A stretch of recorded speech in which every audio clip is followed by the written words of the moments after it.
Masih di belajar bareng and fun tentunya bersama saya Master Edi, guru SMP di Ponorogo Batu dan MTS Haji Masari. Kali ini kita masih di belajar sastra. Sekali lagi saya ingatkan jangan bosan untuk anak-anakku semuanya, adik-adik di rumah, pemirsa ATV untuk senantiasa membaca. Karena bahasa Indonesia itu identik dengan bacaan yang panjang atau bersifat tekstual, maka kalian akan pasti bertemu dengan teks setiap soalnya. Masih semangat? Kita lanjutkan pembahasan kita. Kali ini kita akan menuju pada subtopik menentukan penyebab konflik. Kita baca soalnya terlebih dahulu. Penyebab terjadinya konflik pada kutipan cerpen tersebut adalah soal USBN tahun 2018-2019. Berbagai pikiran buruk menghantui kepala yang penat dan tubuh yang lelah. Kemanakah engkau gadis kecil? Mungkinkah anak gedongan itu telah tewas? Parameter pencarian demikian luas. Flu bisa saja tidak menuruni lereng menuju kembali, melainkan naik terus ke puncak dan berjalan berputar-putar mengelilingi lereng. Tersesat dalam fata morgana sampai habis tenaganya.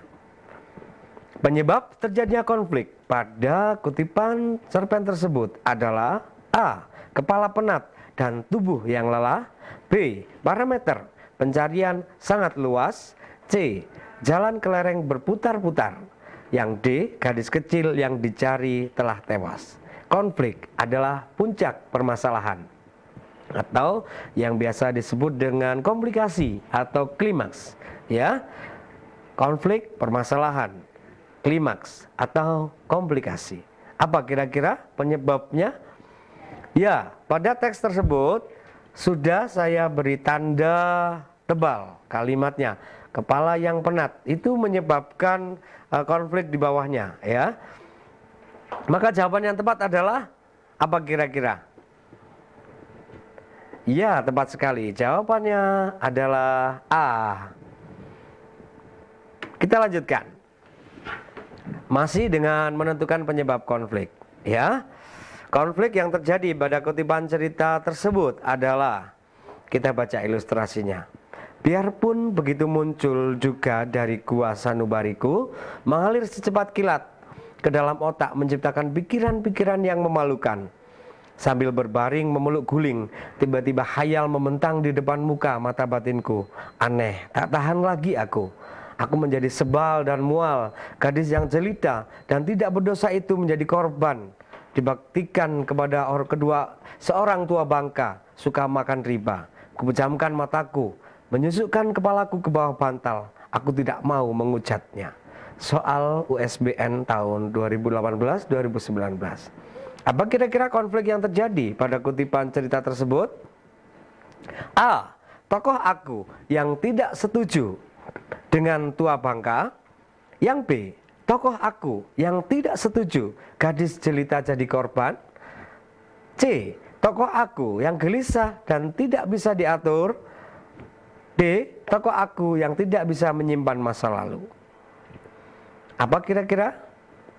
Aku menjadi sebal dan mual. Ada kata sebal dan mual, ya. Berarti kata yang menjadi kunci sudah diberikan tanda tebal atau sudah ditebali.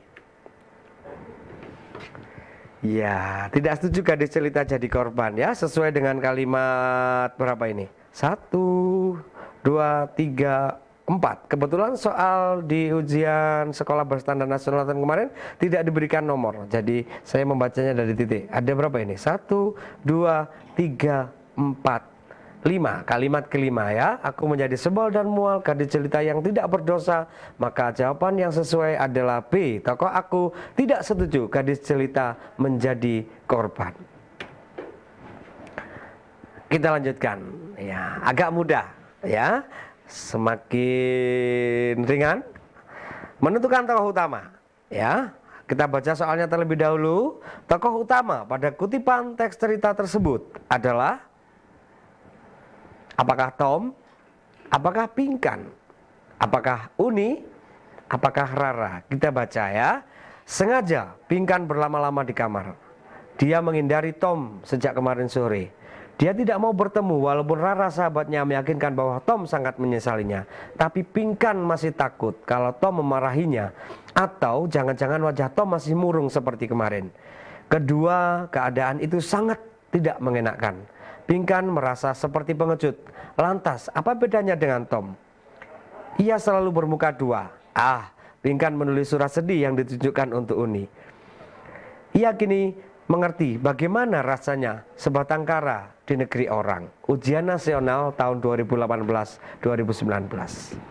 Jawabannya adalah tokoh utama adalah tokoh yang sering disebutkan. Apa adik-adikku? Tokoh utama adalah tokoh yang sering disebutkan. Di situ sudah jelas. Sengaja Pinkan.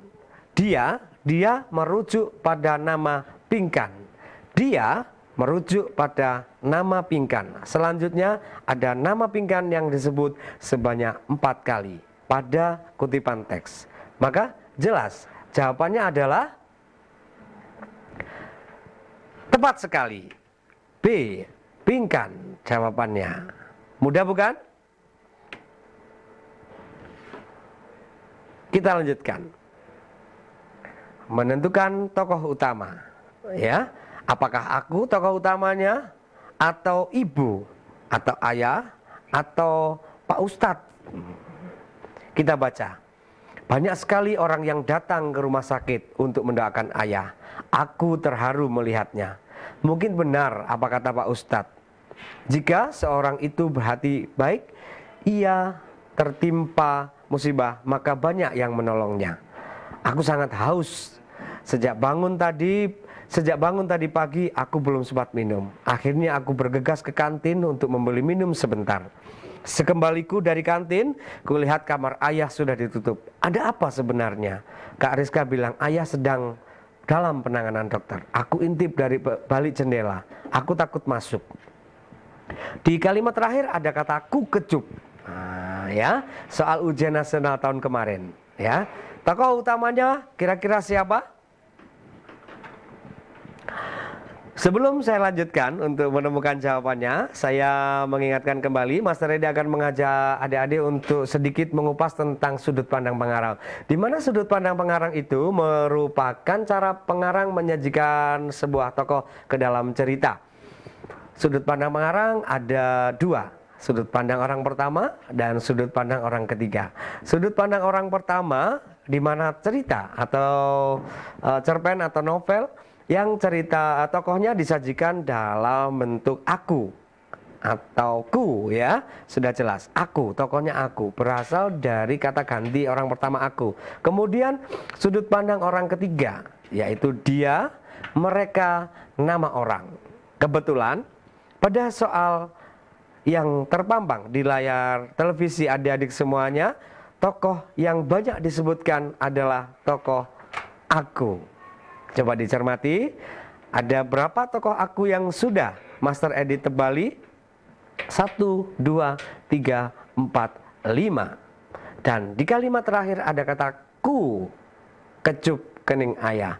Maka sudah jelas, jawaban tokoh utama pada teks tersebut adalah ya, aku. Jawabannya adalah A. Setuju?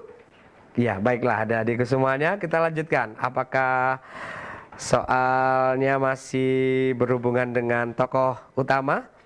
Tentunya jangan merasa sulit ketika kita menemukan sesuatu yang sebenarnya mudah.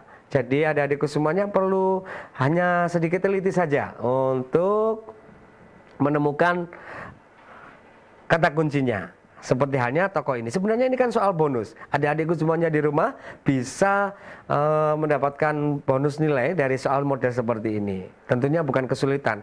Kalau soal ini kamu anggap sulit, tentunya berasal dari diri adik-adikku semuanya di rumah. Dia malas membaca soal. Tidak, saya yakin tidak. Baiklah. Ada sebuah pesan. Keluarlah dari persembunyianmu. Sambut dunia dengan ceria. Telan saja segala perih ngilu rindumu. Anggap sebagai obat agar kamu lebih semangat dan kuat. Ingin lulus 100%?